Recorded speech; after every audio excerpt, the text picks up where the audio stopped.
भवानीपेठ शाहीर वस्ती परिसरामध्ये तुतारीचा आवाज घुमत असून भाजपाच्या बालेकिल्ल्यामध्ये महेश कोठे यांना वाढता प्रतिसाद दिसून येत आहे। सोलापूर शहर उत्तर मतदारसंघात विधानसभा निवडणुकीची चुरस वाढली असून महाविकास आघाडीचे राष्ट्रवादी काँग्रेस शरद पवार पक्षाचे उमेदवार महेश कोठे हे तुतारी चिन्हावर निवडणूक लढवत आहेत। प्रत्येक भागात मोठा प्रतिसाद मिळतोय।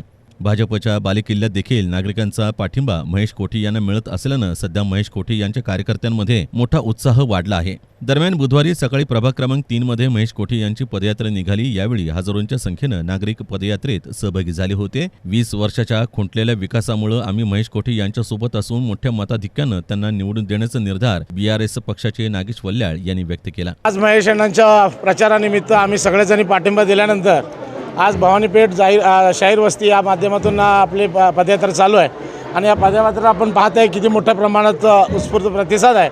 याचाच अर्थ कळतं की येणारा 20 तारखेला किंवा 23 तारखेच्या निकालावर काय परिणाम होणार आहे। आम्ही बदल घडवण्याचा जो हे मांडला आहे, शपथ घेतली, त्या बदल नक्की यावेळी घडवणार मी असतील, सुरेश पाटील असतील, अन्य जे ज्येष्ठ कार्यकर्ते जे भाजपात होतो जे आज तुतारीच्या पाठीशी आहे। एवढं एकच कारण आहे की या 20 वर्षाचा खुंटलेला विकास। गेल्या 20 वर्षात विजयकुमार देशमुख यांनी कोणतंच काम केलं नाही, त्यामुळे यंदा शहर उत्तरमध्ये महेश कोठे यांना मोठ्या मताधिक्याने निवडून देणार असल्याचं भाजपाचे सुरेश पाटील म्हणाले।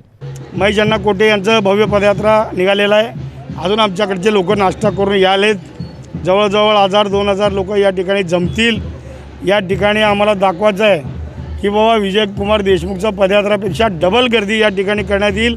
कारण याचं एकच कारण आहे, 20 वर्षात विजयकुमार देशमुखनी इथं काही काम केलेलं नाही आहे। तुम्ही सांगावं, आज तुम्हाला सर्व माहीत आहे। एखादं आम्ही जेव्हा भारतीय जनता पार्टीत होतो, शिंदेसाहेबांनी एखादी पिठाची गिरणी आणलं नाही म्हणते, यांनी एखादं आपलं तिकीट बीट कुटायचं कांडण मशीन आणू शकला नाही। दरम्यान महेश कोठे यांनी या भागातील लोकांची 20 वर्ष फसवणूक झाली आहे। यंदा शहर उत्तरमध्ये बदल दिसणार आणि मोठ्या मताधिक्यानं जनता मला निवडून देणार असा विश्वास महेश कोठे यांनी यावेळी व्यक्त केला। ज्यांनी आता इथं बालेकिल्ला म्हणत होते, आता हा बालेकिल्ला कोणाचा आहे हे आता लोकांनी दाखवून दिलेला आहे। या भागामध्ये बदल हे लोकांनी ठरवलेलं आहे, कारण 20 वर्षामध्ये त्यांची फसवणूक झाली। याच भागामध्ये इथले नगरसेवक संजय कोळींनी मालकाला विनंती केली होती की इथले आमचे मुलांना काम नाही आहे, मालक कुणाला तरी कामं लावा, पण त्यांचंसुद्धा ऐकलं नाही। हे आपलं दुर्दैव आहे। ह्या भागामध्ये सगळे आपल्याला माहिती आहे की हातावरचं पोट असणारे लोक जास्ती आहेत आणि त्यांना कामाची गरज आहे। आज आपण बघतोय, मी वारंवार सांगतोय की त्यांनी छोटं तरी एखादं युनिट चालू केलं असतं तर आज त्यांना बोलायला जागा राहिली असती।